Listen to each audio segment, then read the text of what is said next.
ubumenyi.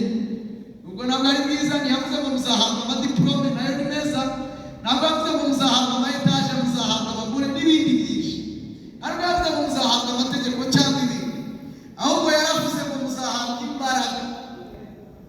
Izi mbaraga birivuga ntabwo ari imbaraga z'ibishyimbo n'ibirayi cyangwa imbaraga zo muri gihe. Yavugaga imbaraga bita dunamisi mu Kigiriki, n'imbaraga zituruka ku ijambo bita dinamite, n'imbaraga ubundi kera muri ubwami bw'Abagiriki iyo bafataga agace bagafata nk'aha Sejeri, umwami uwo bitaga Sota yari umwami w'abandi Ampire, yarazaga akahita yimukira n'ibintu bye n'umuryango wose kugira ngo atangaze inkuru aho hantu yahafashe. Hanyuma Kristo ntashobora kukwigarurira atarazana ibye ngo mubane. Bwana Yesu asifiwe. Mugikirizeho gatoya numve ko muhari. Haleluya. Amen.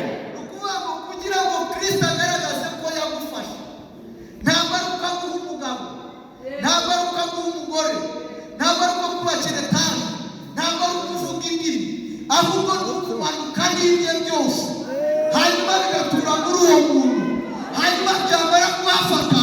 Icyo gihe bivuze ngo nta bundi bwami, nta zindi mbaraga, nta kundi gukomera, nta bundi buryo buzakorera aho hantu, ndahafashe.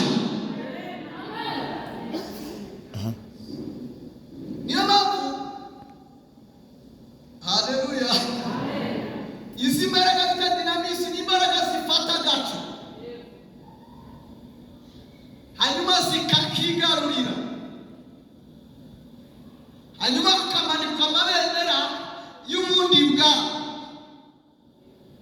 hanyuma hakamanikwa icyo bita intsinzi. Ko aho hantu hari hamaze igihe hari mu birindiro by'umwanzi, ariko hafashwe, hamanikwa ibendera ry'igihugu cyahafashe, hakamanikwa ikirangantego cy'umwami wahafashe, hakamanikwa imbaraga z'uwahafashe n'ubushobozi bw'uwahafashe. Hanyuma iyo ahindukiye, ahindukira n'umuryango we, agahindukira n'ibintu bye, agahindukanira na ofisi yose, hanyuma na kashe akaza yizanye. Hanyuma iyo izindi mbaraga zishatse twakorera, ndagushimiye Kristo ko wadufashe, iyo zishatse twakorera zisanga hari uwahafashe. Agira ngo dushimire Kristo, tumukomere amashyi cyane. Imana ihimbazwe cyane.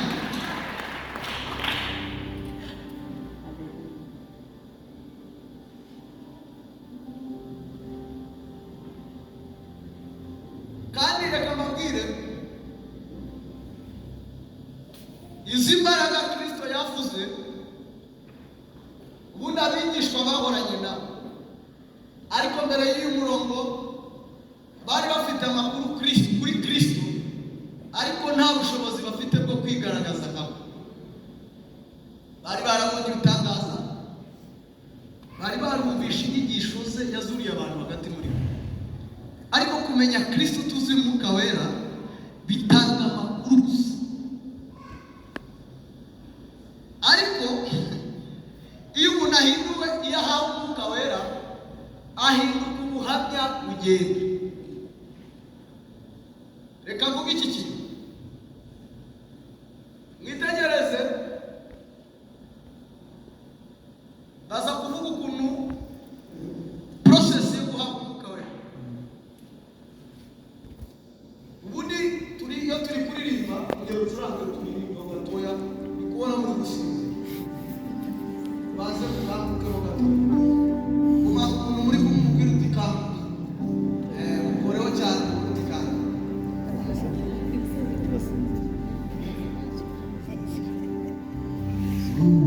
Ugashinganye gendana amahoro, ubugingo bwanjye burinzwe n'ugupfiriye.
kandi ntabwo mwabihakana, urasa ufite ingeso nk'izabo, muteye nabo n'ibintu by'iwabo biracyabakurikira.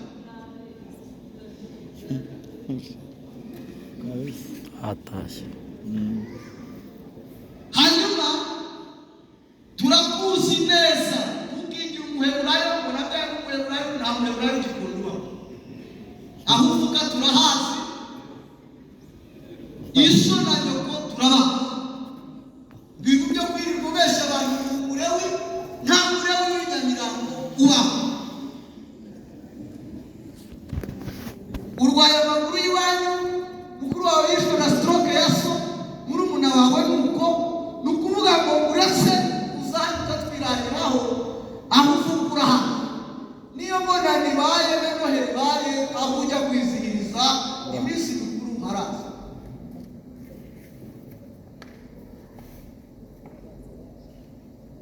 Ntabwo twajya dufite data dusa cyane ku rwego n'umuntu ambonye arangambosha ntabwo wari unaka n'imbibi.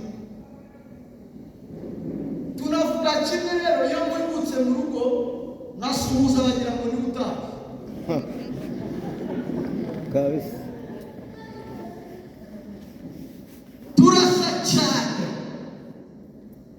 ndetse reka nabwire ukuntu dusa. Turasa ku rwego ashaka yari sekreteri kontabule wa ADEPR mu rurembo rwa Kigali. Icyo gihe yagize igihombo cya miliyoni 2.5, nanjye nshaka nakoreraga Giti Bank, uwo mwaka nashatsemo nahombye miliyoni 2.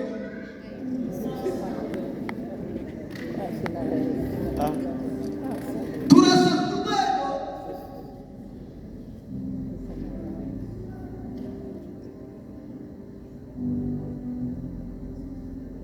Nashimuse neye nkawe, mvuga nkawe, ngenda nkawe, nta kindi kintu nakora niwe gusa.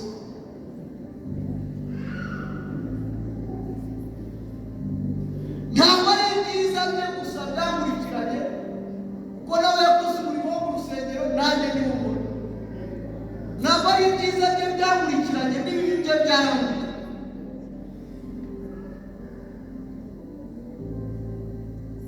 Aho ni kuri kwanza niho nafutse. Kugira ngo uyu Isaac arye, bisaba ko Faustin aba yabashije. Kugira ngo Yosefu abeho, kugira ngo Yesu abeho, bisaba ko Yosefu aba yabashije. kabisa. Ati inshuro ngo nige, ariko muri Yesu harimo donatira Imana bita Kristo. Hanyuma kugira ngo Kristo abe, ntabwo bisaba ko Yosefu aba yabashije, kubera ko Kristo akomoka ku Imana, ntabyarwa n'amaraso cyangwa umubiri w'umuntu. Niyo ashonje ntabwo aba ashonje ibiryo, ahubwo ashonje amakuru y'Imana.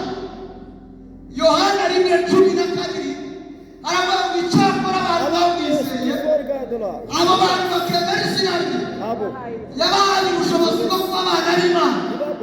Bene abo ntibabyawe n'ubushake bw'umugore cyangwa bw'umugabo, ahubwo babyawe n'Imana. Bishatse kuvuga ngo ntibagisa n'iwabo, bakuwe iwabo. Bishatse kuvuga iki? Kubyarwa n'umwuka. Oh my God, kubyarwa n'umwuka bishatse kuvuga guhindurirwa umuryango.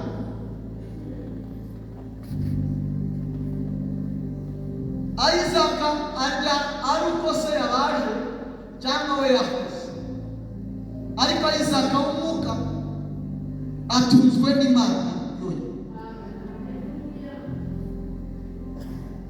Reka mbabwire impamvu tugomba kubyarwa n'umwuka. Ashimwe Yesu watsinze Satani. Wongera ugacyana uvuge ngo amen. Amen. Wongera ugacyana uvuge ngo amen. Amen.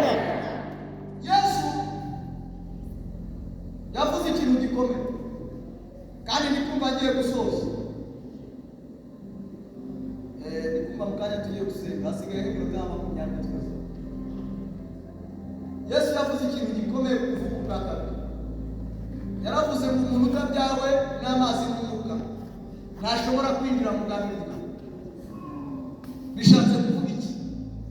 Bishatse kuba ko kujya mu bwami bw'Imana ntabwo ari ukujya mu mwuka rimwe ngo tuvuge mu kanya gato ngo tube twarigezemo.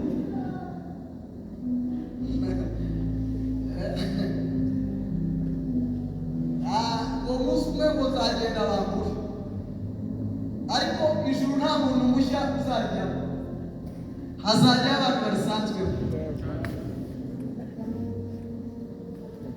Icya kabiri,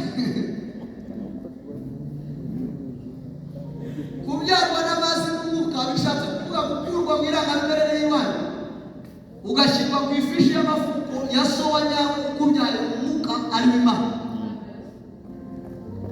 Hanyuma iyo umuntu abyawe n'umwuka bata mu isi y'umubiri aba apfuye, abapfuye. Pawulo yaravuze ngo nabambanywe na Kristo. Abantu bajya baririmba ngo Yesu yarabambwe turasigara, ariko si byo. Ahubwo abana b'Imana Kristo yabambanywe nabo, amaze kubabamba abamanukana nabo, ntiyazuka wenyine aranabazukana. Agiye mu ijuru nabwo ntiyabasiga, agendana nabo. Niyo mpamvu Pawulo yanditse ngo ubu twicaye mu ijuru mu buryo bw'umwuka. Reka amaboko hamwe mutoya, ngira mutoya ariko reka tubahe. Ngiye gukora ubukwe buri cyumweru mu nkora ubukwe. Umwe mu bantu b'umuryango wacu yagiye kunogesha muri Tanzania, ajyana miliyoni 2 ngo nzasarire muri tenti. Agezeyo umupfumu bari kumwe aramubwira ngo uyu muntu uze kunogesha yapfuye 2011.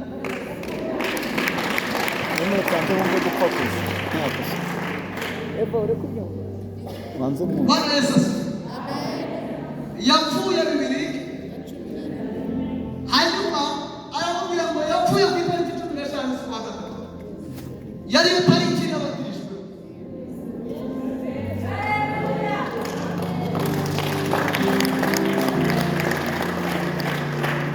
Ntabwo ari inkuru mbariyano, niwe wayimbwiye. Ndababwira uburyo yayimbwiye. Arangije aramubwira ngo ntiyapfuye, iyi invitation ye naheze afite ubukwe mu kwezi kwa 10. Undi aramubwira ngo rero nimba uwo muntu yigira wapfuye kandi ni umurozi, uzajya kumaze umupfumu umurangurira, hanyuma nawe akuragurike. Yabimbwiye rero ampobeye ari gukundamutsa umusore. Ntabwo nduhoberanira.